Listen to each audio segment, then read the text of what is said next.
What if I told you that some of the most Chinese dishes on your favorite takeout menu were never actually born in China at all? Think about it.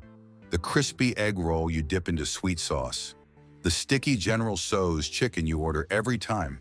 Even the fortune cookie you crack open at the end of the meal. They feel ancient and traditional. But here's the surprising part. Many of these foods were actually created thousands of miles away by immigrants adapting their cooking to a completely new world. Before we dive in, if you enjoy discovering fascinating food history, make sure to subscribe so you don't miss the next story. Now let's begin with one of the most recognizable symbols of Chinese restaurants around the world. Number 1, fortune cookies. For many people, at the end of a Chinese meal isn't complete without the small ritual of cracking open a fortune cookie. The crisp shell breaks, a thin slip of paper appears, and inside is a tiny prediction about your future. It feels like an ancient tradition filled with mysterious wisdom from the East. But here's the surprising truth. Fortune cookies were almost certainly invented in the United States. One of the most widely accepted origin stories leads to California in the early 1900s. A Japanese immigrant named Makoto Hagiwara, who worked as a landscape designer at the Japanese Tea Garden in San Francisco's Golden Gate Park, began serving small folded cookies containing fortunes to visitors around 1914. The cookie itself was inspired by a traditional Japanese treat called senbei, which sometimes included paper messages. But when Japanese businesses in America were shut down during World War II, Chinese-American bakeries stepped in and began producing the cookies themselves. And this is where things get interesting. As Chinese restaurants across America began handing them out after meals, customers naturally assumed the cookies were Chinese. Over time, the myth became reality. Today, nearly 3 billion fortune cookies are made every year, and almost all of them are produced in the United States. One of the largest factories making them isn't in Beijing or Shanghai. It's in Brooklyn, New York. The most iconic Chinese dessert in the world was born in America. Number 2. Chop suey. If you traveled across the United States in the early 1900s, you would have seen signs for chop suey houses everywhere. And the dish was so popular that people believed it was one of China's oldest and most traditional recipes. But the reality is far more surprising. Chop suey was most likely invented in the United States by Chinese immigrants in the late 19th century. These immigrants worked long hours in railroad camps, laundries, and restaurants. They often had to cook meals using whatever ingredients were available in American markets. So they improvised. Vegetables, scraps of meat, leftover ingredients. Everything was tossed together in a wok and stir-fried quickly to create something filling and flavorful.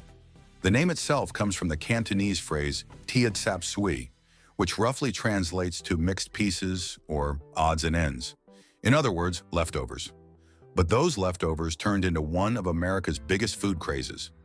By the early 20th century, chop suey restaurants were appearing in nearly every major American city. The strange part? When visitors from China came to America and tried chop suey, many of them had never seen the dish before, because it didn't exist in China. Number 3. General Tso's chicken. Walk into almost any Chinese-American restaurant today, and you'll find General Tso's chicken somewhere near the top of the menu. Crispy chunks of chicken coated in a sticky sweet and spicy sauce, served with rice, incredibly addictive. It feels like a dish that must have existed for centuries. But General Tso's chicken is actually a fairly modern invention. The dish was created in the early 1970s by a chef named Peng Changhui. He had fled mainland China during political turmoil and eventually opened a restaurant in New York City. To honor his heritage, he named the dish after Zhuozong Tang, a famous Qing dynasty general from Hunan province. But here's the twist. The general himself almost certainly never ate anything like this. Peng's original version in Taiwan was far less sweet and far more subtle, but when he introduced the dish to American diners, he adjusted the flavor. More sugar, more sauce, more crunch. The transformation worked perfectly. General Tso's chicken quickly became one of the most popular Chinese dishes in the United States. Ironically, when the dish later appeared in China, many people there found it confusingly sweet and unfamiliar. Two cultures, two completely different versions, one famous name. Number 4. Egg rolls. The egg roll is often the first thing that arrives at the table when you sit down at a Chinese restaurant. A thick golden wrapper, crisp from deep frying, filled with cabbage, pork, and vegetables. It's practically the symbol of Chinese-American appetizers.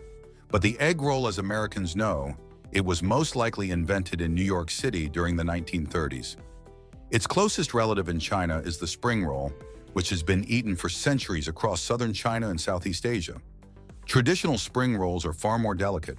Their wrappers are thin, sometimes made from rice paper, and they are lightly fried or even served fresh. But somewhere between China and American kitchens, the recipe changed dramatically. The wrapper became thicker, the fillings became heavier, and the frying became deeper. The result was the egg roll, a heartier, crunchier version designed to satisfy American appetites. Once again, adaptation created something entirely new. Number 5. Chow mein. Chow mein is one of the few dishes on this list that actually has authentic Chinese roots. The name comes from Mandarin words meaning stir-fried noodles, and noodle dishes have been part of Chinese cuisine for thousands of years. But the version many people eat today looks very different from its original form. Chinese-American chow mein often includes thick sauces, celery, bean sprouts, and sometimes crispy noodles.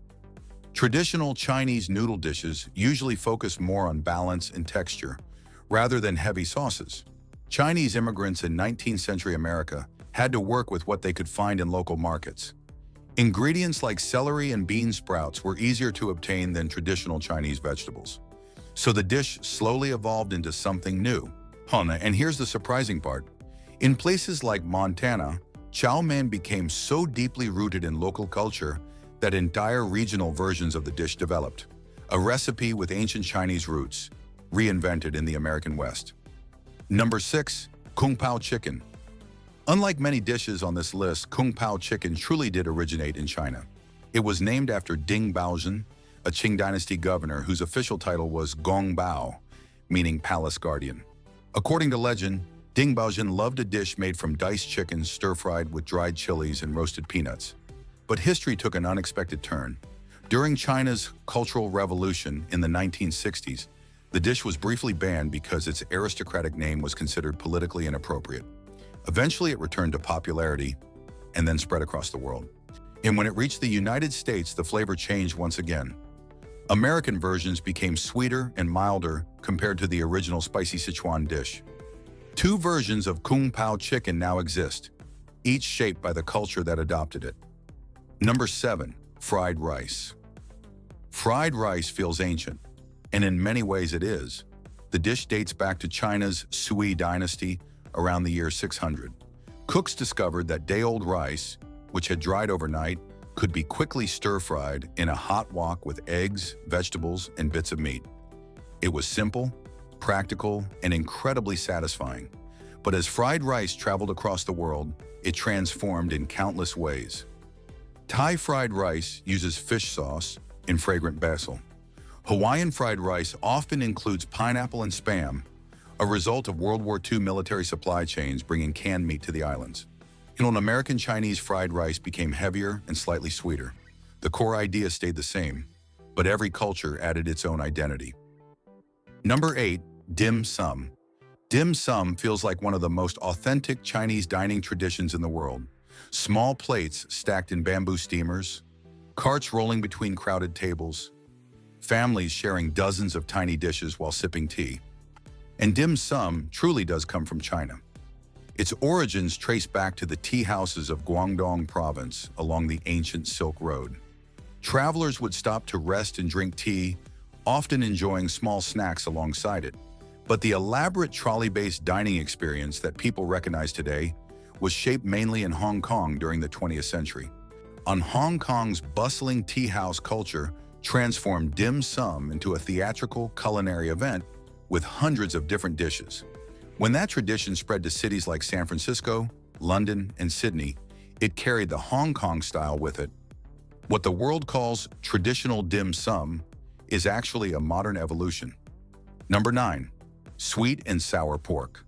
Sweet and sour pork is often the first Chinese dish many Westerners ever try.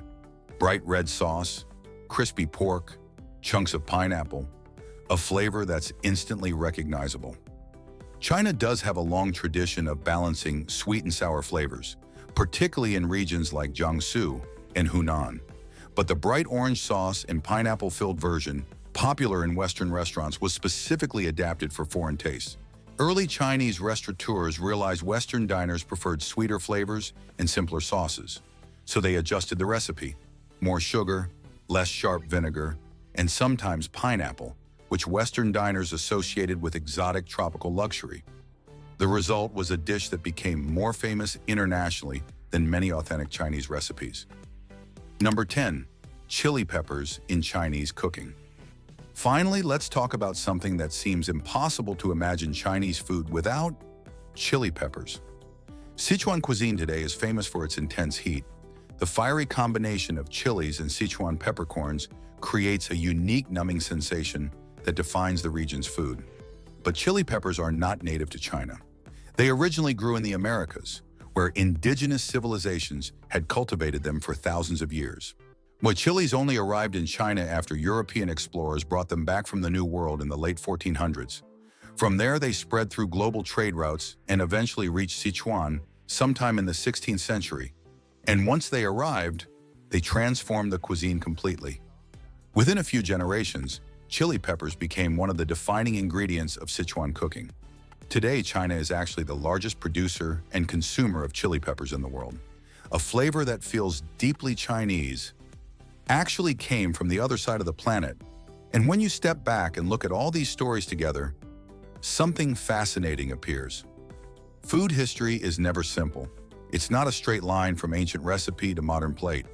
It's a constantly evolving story shaped by migration, trade, adaptation, and creativity.